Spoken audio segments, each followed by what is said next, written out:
Hello দর্শক, আসসালামু আলাইকুম, welcome back to my channel. আজ আমি আপনাদের জন্য নতুন আরেকটা রেসিপি নিয়ে এসেছি। সেটা হচ্ছে ফ্রোজেন করা তাল দিয়ে তালের পাটিসাপটা।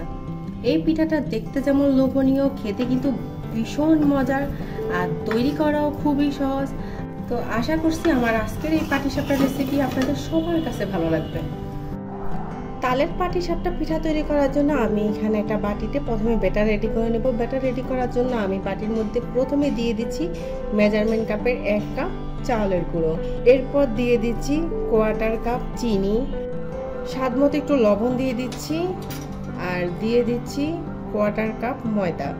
ময়দা দিলে এই পিঠাটা কিন্তু খুব সফট হয়। তো এখন আমি সবগুলো উপকরণ খুব ভালোভাবে মিশিয়ে নিচ্ছি। তো মেশানো শেষ হয়ে গিয়েছে। মেশানো শেষের পরে আমি এখন তালের পিউরি কিংবা রড যেটাই বলেন সেটা দিয়ে দিচ্ছি। আমি এটা ফ্রোজেন করা তাল দিয়ে এই পাটিসাপটাটা পিঠা ব্যাটারটা বানিয়ে নিচ্ছি। তারপর খুব ভালোভাবে মিশিয়ে নিচ্ছি। তো তালের পিউরিটা আমি চালের গুঁড়োর সাথে খুব ভালোভাবে মিশিয়ে নিয়েছি। এই পর্যায়ে আমি দুধ দিয়ে দিচ্ছি। আমি এখানে মেজারমেন্ট কাপের 2 কাপ দুধ দিয়ে দিব। তো প্রথমে 1 কাপ দিয়ে মিশিয়ে নিব, তো আরো হাফ কাপের মতো দিয়ে দিচ্ছি। ব্যাটারটা খুবই ঘন মনে হচ্ছে। তো আমার ব্যাটারটা রেডি হয়ে গিয়েছে। আমার এখানে 1.5 কাপের সামান্য একটু বেশি দুধ লেগেছে। তো আমি এখন এই ব্যাটারটাকে ঢাকনা দিয়ে 30 মিনিটের জন্য রেখে দিব। এখন আমি পাটিসাপটার ভিতরের পুরটা রেডি করে নিচ্ছি। পাটিসাপটার ভিতরের পুর তৈরি করার জন্য আমি এখানে একটা প্যান নিয়েছি। প্যানটা চুলার উপর বসিয়ে দিয়েছি, কিন্তু চুলাটা এখনো জ্বালানো হয়নি। তো প্যানের মধ্যে প্রথমে আমি মেজারমেন্ট কাপের 2 কাপ পানি দিয়ে দিচ্ছি। 2 কাপ পানি দিয়ে দিলাম। এরপর দিয়ে দিচ্ছি 1 কাপ গুঁড়ো দুধ, স্বাদ মতো একটু লবণ দিয়ে দিব, 2 টেবিল চামচের মতো চিনি দিয়ে দিচ্ছি, আর 1 কাপ তালের পিউরি দিয়ে দিলাম। এরপর দিয়ে দিচ্ছি 2 টেবিল চামচ চাউলের গুঁড়ো।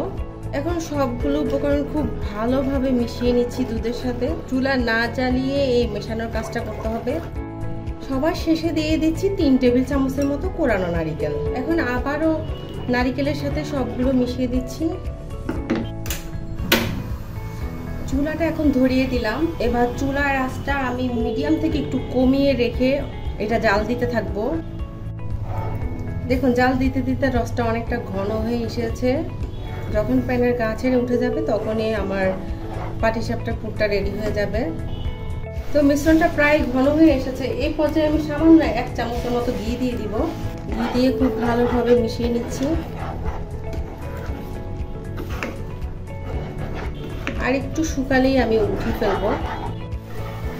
তো পাটিসাপটার ভিতরে পুরটা আমার দেখুন রেডি হয়ে গিয়েছে, ঘন হয়ে গিয়েছে। দেখুন প্যানের গা ছেড়ে অনেকটা উঠে আসছে। আর একটু নরম থাকা অবস্থায় আমি কিন্তু চুলা থেকে নামিয়ে নিব, এতে করে ঠান্ডা হলে পুরোপুরি শক্ত হবে না। তো আমি এখন পাটিসাপটাগুলো বানিয়ে নিব। পাটিসাপটা পিঠা বানানোর জন্য চুলা একটা প্যান বসিয়ে দিয়েছি। প্যানে একটু তেল ব্রাশ করে দিচ্ছি। এদিকে আমার ব্যাটারটাও আধা ঘন্টা রেস্টে রাখা হয়ে গিয়েছে।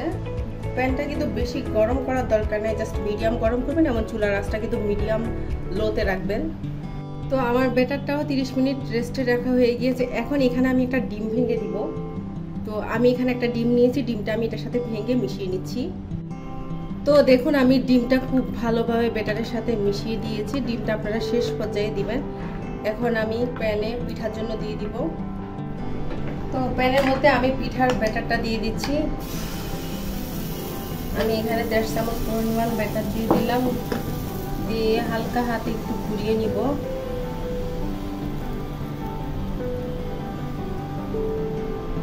ঘুরিয়ে গোল করে নিব। চুলার আঁচটা মিডিয়ামে রেখে আমি পিঠার এক সাইড হওয়া পর্যন্ত অপেক্ষা করব। তো পিঠার উপরের সাইড ড্রাই হয়ে গেলে আমি যে পুরটা রেডি করে রেখেছি সেটা দিয়ে দিব।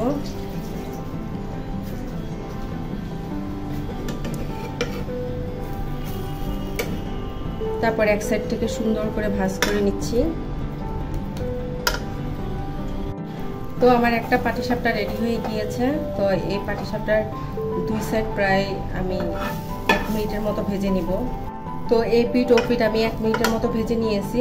তো এখন আমি পাটিসাপটাকে উঠে প্লেটে রেখে দিব।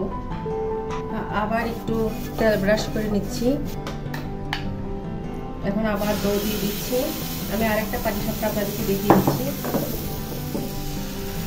জাস্ট ঘুরিয়ে ঘুরিয়ে একটু গোল করে নিব।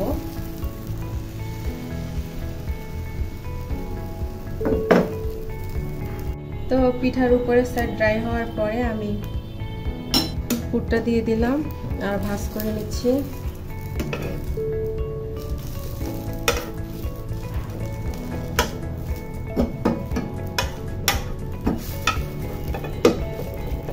তো পাটিসাপটাটা রেডি হয়ে গিয়েছে। এখন এই পিঠা 1 মিনিটের মতো ভেজে আমি তুলে নিব। এভাবে আমি সমস্ত পাটিসাপটা পিঠা বানিয়ে আপনাদেরকে পরিবেশন করে দেখিয়ে দিচ্ছি। তো দেখুন আমি সবগুলো পাটিসাপটা বানিয়ে নিয়েছি। তো আমার পাটিসাপটাগুলো দেখতে কতটা লোভনীয় লাগছে আর কতটা সফট ভেতরটা দেখলে আপনারা বুঝতে পারবেন। তো আমার আজকের এই পাটিসাপটা রেসিপিটি যদি আপনাদের ভালো লেগে থাকে তাহলে অবশ্যই একটা লাইক দিবেন আর আমার চ্যানেলটিকে সাবস্ক্রাইব করবেন। আজ তাহলে এই পর্যন্ত, সবাই ভালো থাকবেন। আল্লাহ হাফেজ।